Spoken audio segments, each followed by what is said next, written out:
పాకిస్తాన్ విమానయాన రంగంలో మరోసారి తీవ్ర ఆందోళనకర పరిస్థితులు నెలకొన్నాయి. షార్జా నుండి కరాచీకి వస్తున్న K2 ఎయిర్వేస్కు చెందిన బోయింగ్ 737 కార్గో విమానం మంగళవారం రాత్రి కరాచీ ఎయిర్ ట్రాఫిక్ కంట్రోల్ పరిధిలోకి రాగానే రాడార్ నుండి పూర్తిగా మాయమైపోయింది. పాకిస్తాన్ ఎయిర్పోర్ట్స్ అథారిటీ తెలిపిన వివరాల ప్రకారం స్థానిక కాలమానం ప్రకారం మంగళవారం రాత్రి సుమారు 9:18 ఈ కార్గో విమానం కరాచీ ఏరియా కంట్రోల్ సెంటర్తో చివరిసారిగా సంప్రదింపులు జరిపింది.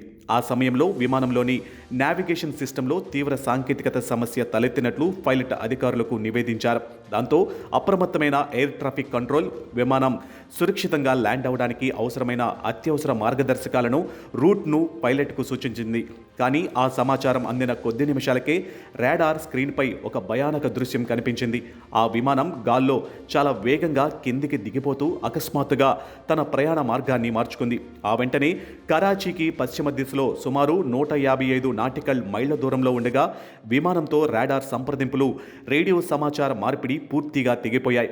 ఈ విమానాన్ని కరాచీకి చెందిన ప్రముఖ ప్రైవేట్ కార్గో విమానయాన సంస్థ K2 ఎయిర్వేస్ నడుపుతుంది. విమానం సముద్రంలో కూలిపోయి ఉంటుందనే అనుమానంతో పాకిస్తాన్ విమానాశ్రయాల అథారిటీ వెంటనే రెస్క్యూ కోఆర్డినేషన్ సెంటర్ను క్రియాశీలం చేసింది. పాక్ నౌకాదళం, కోస్ట్ గార్డ్, ఇతర రక్షణ ఏజెన్సీలు అత్యాధునిక హెలికాప్టర్లు, బోట్లతో సముద్ర గర్భంలో భారీ గాలింపు, సహాయక చర్యలు ప్రారంభించాయి. ప్రమాద సమయంలో ఈ కార్గో విమానంలో 5 సిబ్బంది ఉన్నట్లు అధికారులు ధృవీకరించారు. అయితే వారి భద్రతకు సంబంధించిన ఎలాంటి ఆనవాళ్లు ఇప్పటి వరకు లభించలేదు. అలాగే వారి గుర్తింపు వివరాలను కూడా అధికారులు ఇంకా గోప్యంగానే ఉంచారు. బుధవారం ఉదయం దీనిపై K2 ఎయిర్వేస్ యాజమాన్యం ఒక అధికారిక ప్రకటన విడుదల చేస్తూ తాము పాకిస్తాన్ పౌర విమానయాన అథారిటీ, ప్రభుత్వ విచారణ సంస్థలకు పూర్తి సహకారం అందిస్తున్నామని తెలిపింది. విమానంలోని సిబ్బంది అందరూ క్షేమంగా తిరిగి రావాలని దేవుడిని ప్రార్థిస్తున్నట్లు పేర్కొంది. ఈ తాజా ఘటనతో పాకిస్తాన్ ప్రజలు మరోసారి పాత విమాన ప్రమాదాల తాలూకు చేదు జ్ఞాపకాలను గుర్తు చేసుకుంటున్నారు. గతంలో 2020 మే నెలలో పాకిస్తాన్ ఇంటర్నేషనల్ ఎయిర్లైన్స్కు చెందిన ఒక భారీ ప్రయాణికుల విమానం కరాచీ విమానాశ్రయం సమీపంలోని నివాస ప్రాంతాలపై కూలిపోయి ఘోర ప్రమాదానికి గురైంది.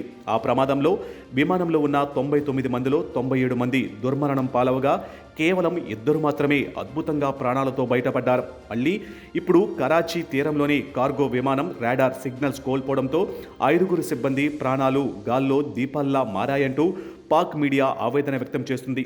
సహాయక బృందాలు సముద్రంలో విమాన శిథిలాల కోసం, బ్లాక్ బాక్స్ కోసం తీవ్రంగా శ్రమిస్తున్నాయి.